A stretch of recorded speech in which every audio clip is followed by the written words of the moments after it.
ভাইরা ভাই, মোটরোলা তো কামাল দেখাইতেছে। এই মোটরোলা এতটা স্লিম ফোন বের করবে আমি আশা করিনি। বাংলাদেশে শীঘ্রই চলে আসতেছে আপনার মোটরোলা H17, মোটরোলা H70। এই ডিভাইসটি বাংলাদেশে 2026 সালে লঞ্চ হতে যাচ্ছে। এই ফোনটার অ্যাবিলিটি এবং ফিউচার, বেস্ট ভালো ফিউচার, খারাপ দিক, সমস্ত ডিটেলস এই ভিডিওতে আপনারা পেয়ে যাবেন। সো যারা মোটরোলা লাভার তাদের জন্য আজকের এই ভিডিওটা। সো ভিডিওটি সম্পূর্ণ দেখবেন, এবং যারা মোটরোলা সামনে 2026 সালে পা রেখে মোটরোলা ফোন কিনতে চাচ্ছেন তাদের জন্য আজকে এই ভিডিওটা। সো ফুল ডিটেলস জানবেন।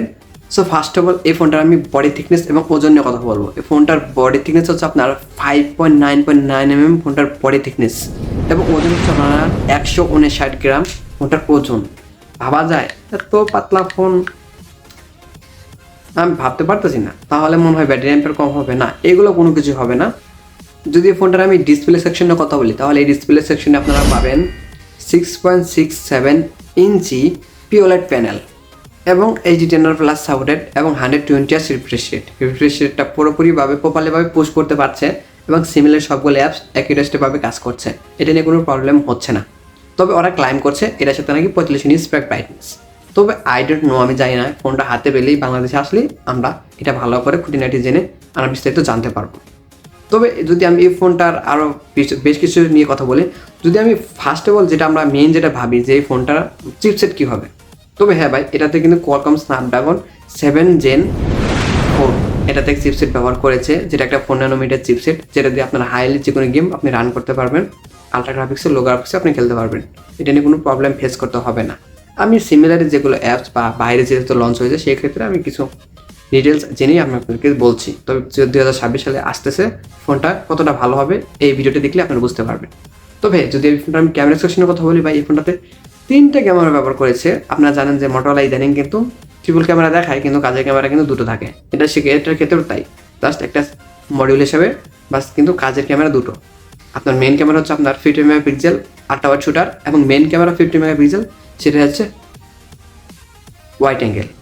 আই ডোন্ট নো, কিন্তু এটার সাথে টেলিফোটো লেন্স দিলে কিন্তু অনেকটা ভালো হতো।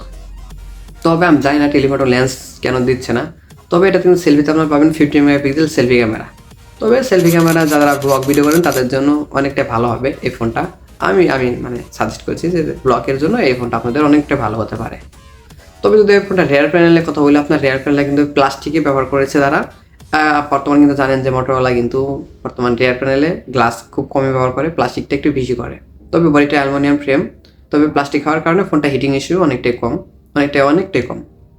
আর বর্তমান প্লাস্টিক ফোন আপনি জানি না আপনারা কেমনভাবে দেখতেছেন, তবে অনেকটা ভালো ফিনিশিং, লেদার, মানে সব টিভিল করে ডিজাইন নিয়ে অনেকটা ভালো। যেহেতু স্লিম ফোন হাতে নিলে অনেকটা ভালো ফিল পাওয়া যায়। তবে যদি এই ফোনটার আমি ওয়াটার রেজিস্ট্যান্সের কথা বলি, সেক্ষেত্রে আমরা পাবেন IP68 এবং 69 ওয়াটার রেজিস্ট্যান্স, যেটা ডাস্ট প্রুফ। আপনার হালকা পানি ছিটে লাগলে, সে ধুলাবালি পালে, সেক্ষেত্রে আপনাকে কোনো প্রবলেম ফেস করতে হবে না। এই দিক দিয়ে অনেকটাই ভালো।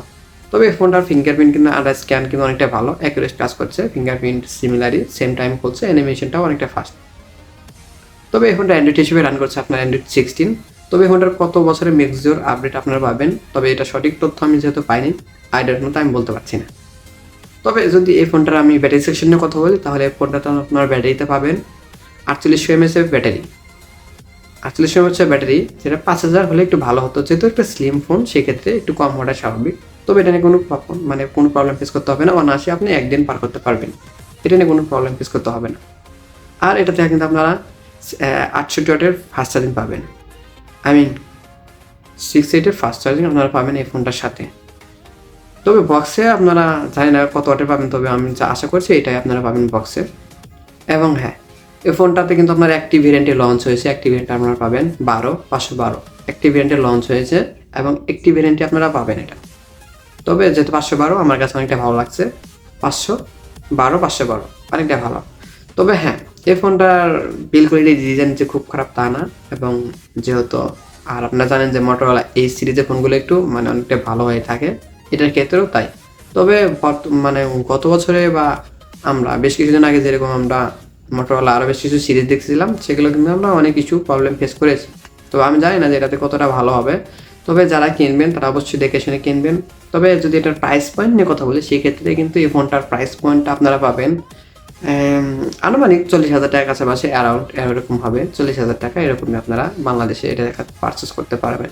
তবে কিছুটা ড্রপ লেন্স বা মার্কেট হাইলি যেহেতু মার্কেট সমস্যা বর্তমান সময়ে বাংলাদেশে, সেক্ষেত্রে প্রাইস কিছুটা ডেভেলপমেন্ট করতে পারে, মানে বেশি হতে পারে, একটু কম হতে পারে।